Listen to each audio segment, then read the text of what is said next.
Interior Cabinet Secretary Prof Kindiki has vowed a renewed fight against cattle rustlers and bandits that have continued to wreak havoc in parts of the North Rift region. Kindiki, who made the remarks Monday, likened cattle rustling to crimes against humanity, hence the need for more decisive action. To address this, the Interior CS said that the government is deploying a multifaceted and multi-agency response. He further stated that the government will pursue financiers and beneficiaries of the cattle rustling menace, which has led to deaths and mass displacement of hundreds of citizens.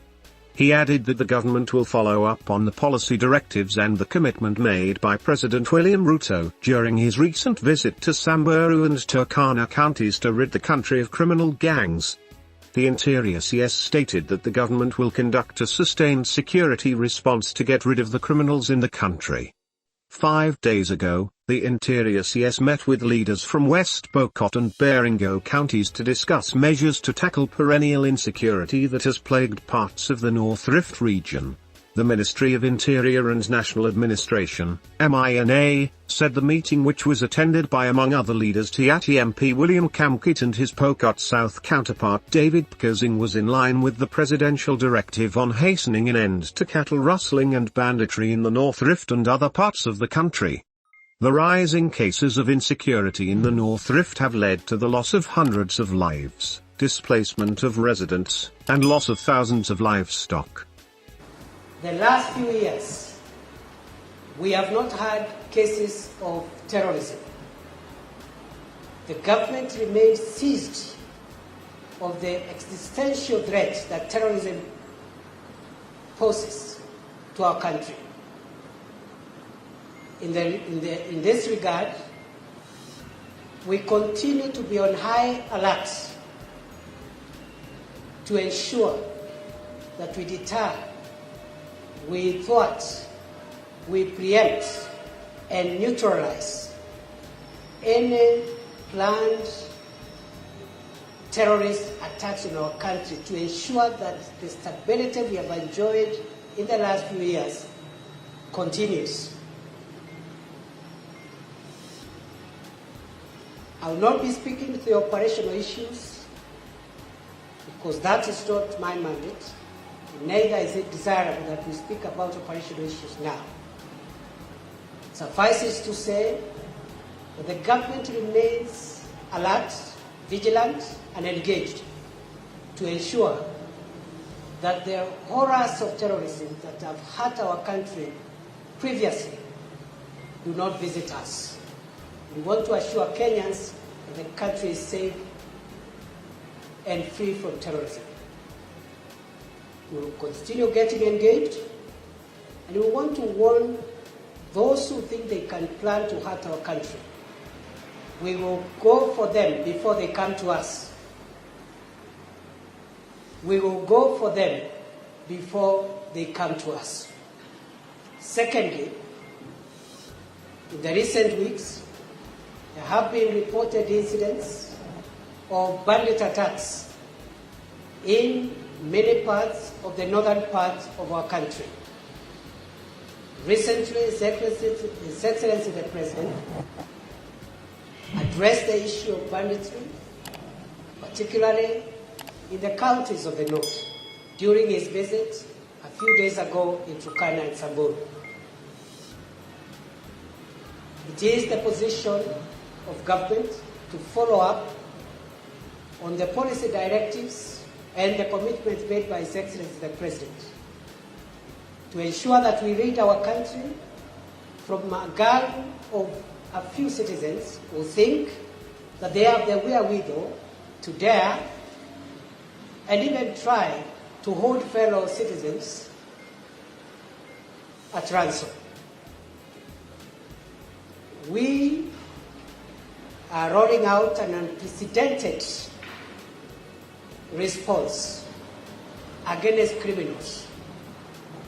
And we are going to go to their hideouts. We will look for the criminals and do to them what the law says we do to criminals, in accordance with the law of our country and all other applicable international laws. Banditry has assumed not just an economic dimension, but it continues to take new dimensions, and increasingly it is appearing that what is happening in the northern part of this country would very easily constitute crimes against humanity. Therefore, the government is deploying multifaceted, multi-pronged, multi-agency response to the challenge and the problem of banditry.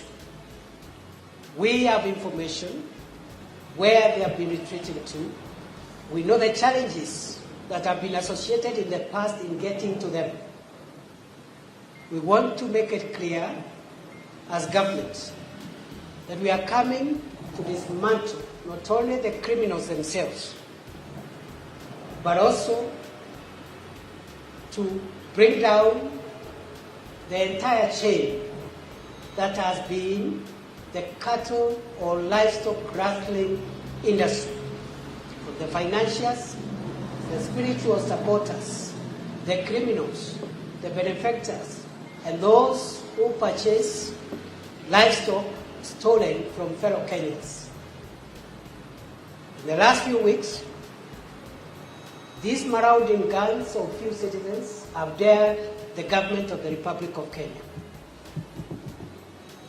And the message they have been trying to send has reached us. We have heard them. These criminals want us to believe that they have the wherewithal, the sophistication, and the endurance to withstand the lawful response of the government on crime, especially organized crimes, and crimes bordering on crimes against humanity. We are coming for you, effective immediately, and the response will be sustained until we set free our country from the fangs of bandits, criminals, murderers, and profiteers of bloodshed. The less I say of this matter, the better. Finally, we have witnessed increasing criminal activity within the city of Nairobi. A small group of criminals armed with knives and other weapons is terrorizing the citizens of this city, as well as a few other urban centers. Those boys who have dared the government and want to tell us that they can take over the city and make it a city of crime, we have also heard you, and therefore we are coming, effective immediately. We have taken measures already, as I have said, with regard to counter-terrorism. We have started taking measures already, which we cannot announce, on the response to bandits and banditry. And we have taken measures to deal with the emerging crime trend in Nairobi. In this regard, the leadership and the command of the police has changed the command of the Nairobi City police deployment, effective immediately.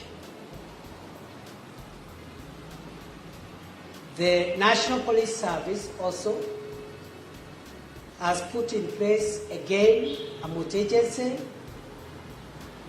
multi-discipline response to this problem to get these our errant sons, maybe daughters, to get them out of our streets and put them where criminals belong to. Therefore, and finally, I once again reiterate the commitment of the government of Kenya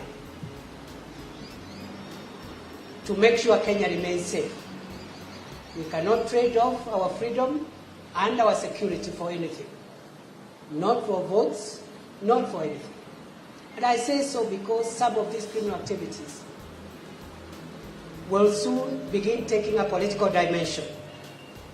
As I said earlier on, during the process of my approval, bandits, terrorists, and other criminals of whatever type have no tribe, they have no political affiliation. Therefore, this administration will spare no effort to make sure that we retain normalcy. We must open up the Kenya of the North to development.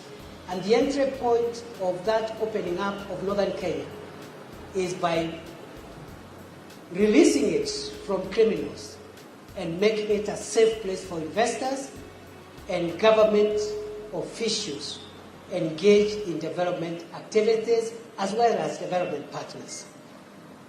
Therefore, I want to assure the country we remain seized of this matter, and I want to assure our officers who are in charge of the various formations related to internal security.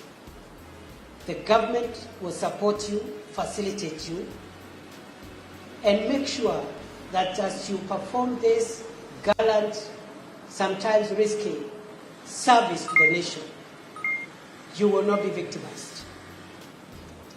A few cases that might arise of unlawful use of weapons will be handled in the normal way. And therefore urge all officers to use the responses that we are commencing within the law. Comply with the standing orders of the police, comply with the law relating to criminal conduct, that is the Penal Code, Cap 63 of the laws of Kenya, the Criminal Procedure Code, Cap 75 of the laws of Kenya, the Evidence Act, Cap 80 of the laws of Kenya, of course the standing orders of the police, but also comply with the Constitution, the Bill of Rights, and the applicable international treaties relating to this kind of activity, which is the use of lawful violence to protect the population. I thank you, and God bless Kenya. Thank you very much for coming. We shall be speaking to you more often, more regularly, and in a more structured way. I am afraid I am unable to take the questions, but we will engage shortly.